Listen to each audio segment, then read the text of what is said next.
Iaitu wahdaniyat. Ini dua sifat. Ulama sebut kalau orang awam pegang dua sifat ni betul-betul. Pertama sifat mukhalafah tadi, yang keempat tadi yang kita ajari. Yang kedua wahdaniyat Allah Taala. Allah Taala. Allah Taala tu esa. Esa Allah Subhanahu Wa Taala. Ini kena catat sendirilah ya. Allah Taala kena tiga benda kita bahas. Pada zat, pada sifat, pada perbuatan. Pada zat. Macam mana Allah Taala pada zat? Esa Allah Taala pada zat, iaitu zat Allah Taala. Bila sebut esa pada zat, dia pecah pada dua. Dia pecah pada dua ya. Kam muttasil, kam mumpasil. Apa makna kam muttasil? Kam muttasil mana bilangan yang berhubung. Mustahil ni. Bila sebut saja wahdaniyat, otak kita tergambar nafi kam muttasil pada zat. Apa makna nafi kam muttasil pada zat? Zat Allah Taala tu tak boleh dibahagikan. Bahasa dia macam tu ya. Zat Allah tak boleh dibahagi-bahagikan. Orang tanya kenapa pula zat Allah Taala tak boleh dibahagi-bahagikan? Sebab zat Allah bukan jirim. Kan tadi kita belajar zat Allah Taala bukan jirim. Jadi macam mana nak bahagi? Kalau zat Allah Taala jirim boleh bahagi. Macam jari saya ni. Ni boleh bahagi ni, cincang. Boleh cincang tak jari saya ni? Boleh cincang. Kenapa jari saya boleh cincang? Ni jirim. Jirim boleh cincang. Zat Allah Taala bukan bukan jirim. Itu orang panggil kam muttasil pada zat. Yang kedua kam mumpasil pada zat. Kam ini nafi juga ya. Nafi kam mumpasil pada zat. Mana bilangan yang bercerai pada zat. Macam mana nafi bilangan yang bercerai pada zat? Tak ada satu zat yang lain yang jadi dua dengan zat Allah Subhanahu Wa Taala. Bahasa dia macam tu. Tak ada satu zat yang lain. Kita zat tak? Kita zat, tapi jirim lah. Zat Allah Ta'ala bukan jirim. Zat kita jirim. Tak ada satu zat yang lain yang jadi dua dengan zat Allah Subhanahu Wa Taala. Itu orang panggil kam mumfasil pada zat. Ya, kam mumfasil pada zat. Tak ada satu zat yang lain yang jadi dua. Kalau ada Tuhan yang lain selain daripada Allah Ta'ala, tengok 8, 4 tangan belah sini, 4 tangan belah sini pula. Macam tu kan? Tak ada, mana ada. Itu bukan Tuhan. Itu patung lah. Kan? Itu orang panggil kam mumpasil pada zat. Satu dah saya bahas ya. Yang pertama pecah kepada dua. Kam muttasil, kam mumpasil. Dua-dua kena nafi. Dua-dua ni kena nafikan. Kam muttasil, kam mumpasil pada zat. Yang kedua, Allah Ta'ala pada sifat. Tadi pada zat. Yang kedua pada sifat. Macam mana Allah Ta'ala pada sifat? Nafi juga dua kam. Pertama nafi kam muttasil pada sifat. Apa dia nafi kam muttasil pada sifat? Sifat Allah Ta'ala tak berbilang-bilang daripada jenis yang satu. Itu ya bahasa dia. Sifat Allah Ta'ala tak berbilang-bilang daripada jenis yang satu. Macam mana jenis yang satu? Sifat Allah Ta'ala tu banyak kan? Sifat Allah Ta'ala tak terhitung banyak ada. Tapi berlainan semua. Itu tak ada masalah. Tapi kalau berbilang-bilang daripada jenis yang satu, yang ni tak boleh. Allah Ta'ala ada 10 kudrat. Contoh dia, kita kata Allah Ta'ala ada 10 kudrat. Kudrat yang pertama jadikan langit bumi. Kudrat yang kedua jadikan arash, jadikan qalam. Kudrat yang ketiga jadikan manusia dan jin. Contoh. Kudrat yang keempat jadikan macam tu. Bukan. Allah Ta'ala ada satu saja kudrat. Saja kudrat dia. Iradat, ilmu, hayat, sama, basar, kalam. Sifat Allah Ta'ala. Habis ni banyak ni Allah Ta'ala buat ni. Ni semua Allah Ta'ala buat. Yang banyak tu ta'aluk sifat. Tahu yang banyak tu ta'aluk sifat. Ta'aluk tu apa dia? Kerja sifat. Adapun sifat macam saya lah. Saya ni tenaga ada. Tenaga ada. Dengan tenaga saya ikut. Saya nak tolak meja ni ke, saya nak angkat ni ke, saya nak buat kerja yang lain. Boleh tak? Adapun pandang kepada tenaga saya ni, satu sahaja duduk dalam diri saya ni, tenaga, nama dia qudrat. Dengan tenaga ni ikut nak buat apa? Nak bawa kereta boleh, nak naik tangga boleh. Betul tak? Iktibar dia hadap. Boleh. Kalau iktibar hadap tu banyak. Benda satu ya. Mamat, kalau seandainya time sembahyang orang tolak dia ke depan, orang panggil apa? Tu imam. Time cuti sekolah akan nikah orang pula, tu qadhi. Time cuti sekolah khitan orang pula, panggil tu mudim. Tapi mamat seorang ya. Iktibar dia hadap. Iktibar dia dengan kuasa dia menciptakan ni, menciptakan sesuatu, dipanggil khalik. Khalik apa? Khalik bumi, khalik langit, khalik. Iktibar dia hadap. Adapun sifat berkuasa dia tu ya. Atau orang panggil sepada sifat. Jadi mana napi kam muttasil pada sifat. Apa dia? Napi bilangan berhubung pada sifat. Apa maksud dia? Sifat Allah Ta'ala bukan berbilang-bilang daripada jenis yang satu. Itu yang pertama. Yang kedua, napi kam mumpasil pada sifat. Apa napi kam mumpasil pada sifat? Tiada ada satu sifat lain yang jadi dua dengan sifat Allah Ta'ala. Tak ada satu sifat yang lain yang jadi dua dengan sifat Allah Ta'ala. Okey, sekarang semua yang ada depan saya ni, ada kudrat tak ni? Ada, betul tak? Ada tenaga kan? Ada kudrat. Ni kita ada kudrat. Lepas tu ada iradah tak? Ada kehendak tak? Ada. Ada ilmu tak kita ni? Ada. Ada hayat tak? Napas turun naik. Ada sama, mendengar. Ada basar, melihat. Ada kalam. Habis yang kita ni serupa kan sifat kita dengan sifat Allah Subhanahu Wa Taala? Tak serupa. Tapi nyata tak pada diri kita kenyataan sifat Allah Taala yang 7 tadi? Nyata. Kita ada kudrat, kita ada iradat, kita ada ilmu, ada hayat, ada sama, ada basar, ada kalam. Itu yang kita kata Allah Ta'ala kata, yang makhluk tetap makhluk, yang Allah tetap Allah. Sifat ni ada pada Allah Subhanahu Wa Taala, tapi kenyataan bagi sifat tu nyata pada makhluk. Itu yang Allah Ta'ala nyatakan kepada kita. Kita ni makhluk yang sempurna. Laqad khalaqnal insana fi ahsani taqwim. Kami jadikan manusia dengan secantik-cantik kejadian. Cantik tak kejadian kita? Elok kejadian kita. Gajah ada kudrat, gajah ada iradat, betul tak? Gajah ilmu tak ada. Hayat ada hayat, ada sama. Gajah boleh mendengar, gajah boleh melihat, gajah boleh bercakap. Cara dia lah bercakap dengan kawan-kawan dia. Tapi ilmu tak ada. Tapi yang kita insan lengkap tak?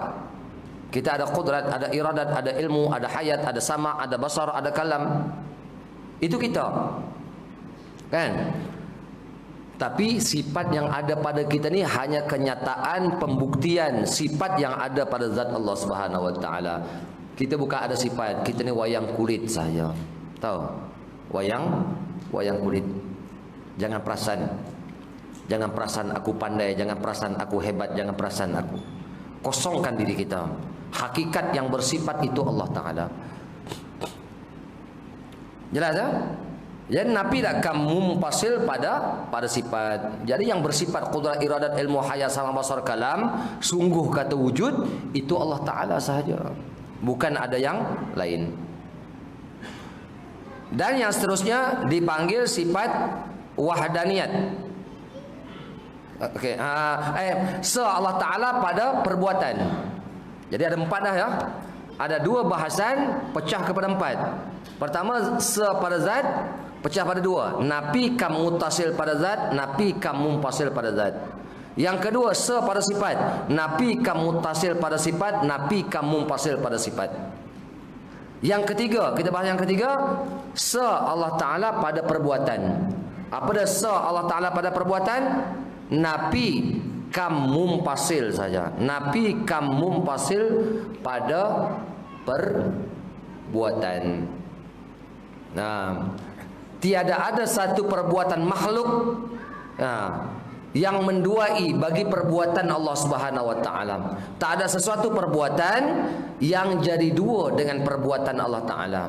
Macam mana yang jadi dua dengan perbuatan Allah taala? Allah taala jadikan langit bumi, aku boleh buat. Ibarat aku buat tu, aku buat ni. Kita ada perbuatan juga. Mana ada kita perbuatan? Oh, silap. Perbuatan kita apa dah? Perbuatan kita menyusun saja. Kita bukan ada perbuatan. Kan hadis Nabi kata apa? La tataharraku dzarratun illa biiznillah. Tak akan bergerak benda walaupun sebesar zarrah melainkan dengan izin Allah Subhanahu wa taala. Ni kita bergerak, boleh sembahyang, boleh berzikir, boleh main mengaji. Izin Allah tak?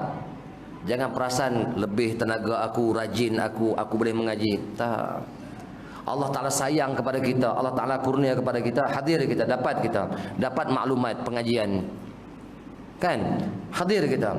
InsyaAllah yang terbaik untuk kita. Kalau Allah Ta'ala tak pilih, sebab apa? Kita bukan ada perbuatan. Habis orang buat maksiat, orang buat taat apa semua. Hakikatnya semua perbuatan Allah Ta'ala. Maksiat, ya perbuatan Allah Ta'ala. Supaya apa? Supaya kita memandang di mana sifat jalal Allah, di mana sifat jamal Allah. Bukan suruh nak menghukum orang. Kita ni suka menghukum orang, betul tak? Tengok, oh haram. Memang haram tetap haram. Bukan saya kata haram tu benda boleh buat. Tapi dah kita jahil, kita cepat saja hukum orang. Allah Ta'ala bukan suruh macam tu. Alaihissallahu biahkamil hakimin. Bukankah Allah Ta'ala yang sebaik-baik menghukum? Bukan kita nak hukum orang lain. Kita nak pandang di mana sifat jalalullah, di mana sifat jamalullah. Kemuliaan, kehebatan Allah Ta'ala dan kecantikan Allah Ta'ala. Kalau taat itu jamal, kalau maksiat itu jalal. Lepas tu baru kita nak tegur maksiat, baru kita tegur. Bukan disuruh kita datang-datang lompat terus tegur maksiat. Itu bukan nafsu semua tu. Terus terang saya kata jadi nafsu. Nampak taat, betul tak? Oh, aku tegur maksiat ni, dia kata tak boleh ni maksiat. Betul, hang tegur tu betul. Tapi cara tak betul. Cara tak betul. Okey, jelas tak? Okey, jadi makna kita patah balik. So Allah Ta'ala pada perbuatan, mana tak ada satu perbuatan yang lain yang jadi dua dengan perbuatan Allah Ta'ala. Mana ada perbuatan makhluk? Makhluk tak ada berbuat pun. Yang saya baca atas i'tiqad. Adapun segi hukum syarak, kalau orang mencuri, siapa curi barang ni? Oh, dia curi. Kena kata dia lah mencuri. Tak boleh lah kita kata siapa mencuri? Bukan saya mencuri, Allah mencuri. Dia kata boleh kata macam tu? Tak boleh. Yang syarak tetap kita kata hukum syarak. Kalau kita bunuh orang, siapa bunuh? Nak kata Allah bunuh tak boleh. Tapi pada i'tiqad kita, siapa yang menggerakkan tangan kita tikam orang, contoh dia? La tataharraku dzarratun illa biiznillah. Tadi saya dah sebut, tak akan bergerak benda walaupun sebesar zarrah melainkan dengan izin Allah Subhanahu wa taala. Kalau Allah Taala tak izinkan, tak jadi. Itu yang Allah Taala sebut pada Nabi Muhammad, apa dah? Ma ramaita iz ramaita walakinallaha rama. Tiada melontar oleh kamu wahai Muhammad ketika kamu melontar. Walakinallaha rama, akan tetapi Allah Ta'ala yang melontar. Lontar dengan apa? Ai bi surati Muhammadin, dengan rupa Muhammad. Nampak Muhammad, Nabi Muhammad yang melontar, tapi hakikat siapa yang menggerakkan tangan Nabi Muhammad? Yang tu i'tiqad kita. Ya? I'tiqad kita macam tu. Berarti istilah orang tauhid, dia tak nak takut benda apa lagi. Dia tak ada istilah takut nak apa. Tapi yang syarak tetap kita jaga. Nabi kata kalau kamu nampak musuh di depan, jangan kamu cari musuh. Tapi kalau kamu dah hadap musuh kamu, hadap je lah. Kan tauhid kita dah pandang macam ni. Perbuatan tadi daripada Allah Subhanahu wa taala. Okey, jalan terus. Itu jiwa orang bila dah ada tauhid, dia hidupnya dia pakai hadap ya. Hadap pandang, inilah perbuatanmu ya Allah, inilah perbuatanmu ya Allah, inilah segala apa sesuatu perbuatanmu ya Allah. Baru dia akan nampak terbuka jalan makrifat kepada Allah Ta'ala. Okey, jadi berapa benda yang kita nafikan? Allah Ta'ala pada zat, pada sifat, pada perbuatan. Se pula pada zat, sifat dan se pada perbuatan pecah kepada 5. Betul tak? 2 pada zat, 2 pada sifat, 1 pada perbuatan. Jadi ada 5 tak yang kita nafikan? Yang ni. Yang ni kita nafikan. Ke dalil dia. Dalil tak ada sini. Ni kena dengar je lah. Kalau nak catatlah. Dalil dia, apa dalil Allah Subhanahu Wa Taala? Kalaulah Allah Taala tu berbilang-bilang, Tuhan tu berbilang-bilang, dia tak lepas daripada 2 perkara. Apa dia 2 perkara? Sama ada dia berpakat ataupun berkelahi. Berpakat atau berkelahi, antara 2 ya. Kan kalau dah 2 kuasa besar, Amerika dengan Rusia, dia sentiasa berbalah lah. Ataupun kuasa besar yang lain berpakat pula dengan Amerika pula, serang Iraq dulu. Itu orang panggil, kalau cerita banyak, ada banyak Tuhan, dia tak lepas daripada 2, sama ada berpakat ataupun berkelahi. Kalau berpakat jadi macam mana kalau berpakat? Kalau berpakat mustahil. Sebab apa mustahil? Kita pandang pula berpakat ni sebab apa mustahil? Pada masalah menjadikan benda yang besar. Okey. Tuhan A buat tiang belah sana, Tuhan B buat tiang belah sini. Contoh saya kata ya. Ketika Tuhan A buat belah sana, dia tak boleh nak buat belah sini sebab Tuhan B dah buat. Ketika Tuhan B buat belah sini, dia tak mampu nak buat belah tiang belah Tuhan A buat. Sebab apa? Tuhan A dah buat. Jadi bermakna ada sebahagian makhluk terlepas tak daripada dua Tuhan ni? Ada sebahagian makhluk yang terlepas daripada 2 Tuhan. Kalau macam tu tak layak kita panggil dia Tuhan. Kenapa tak layak panggil Tuhan?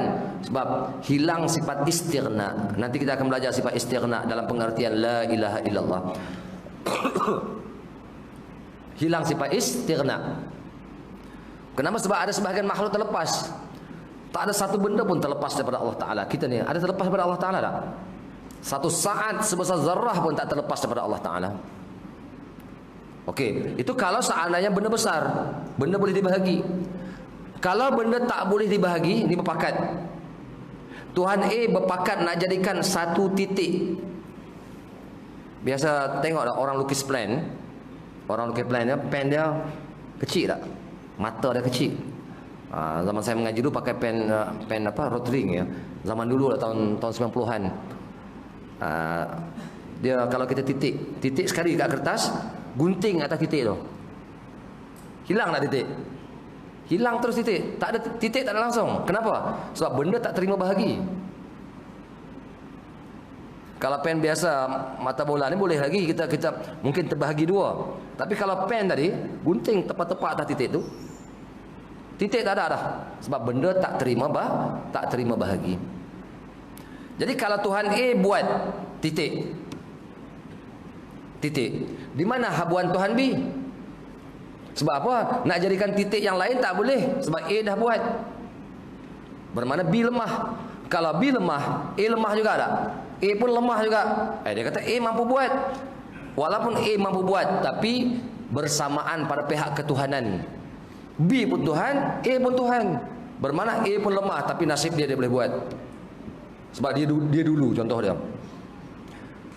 Ataupun kita kata titik tersebut dua benda yang tak boleh diterima bahagi, 2 benda yang memberi bekas di atas satu benda yang tak terima bahagi.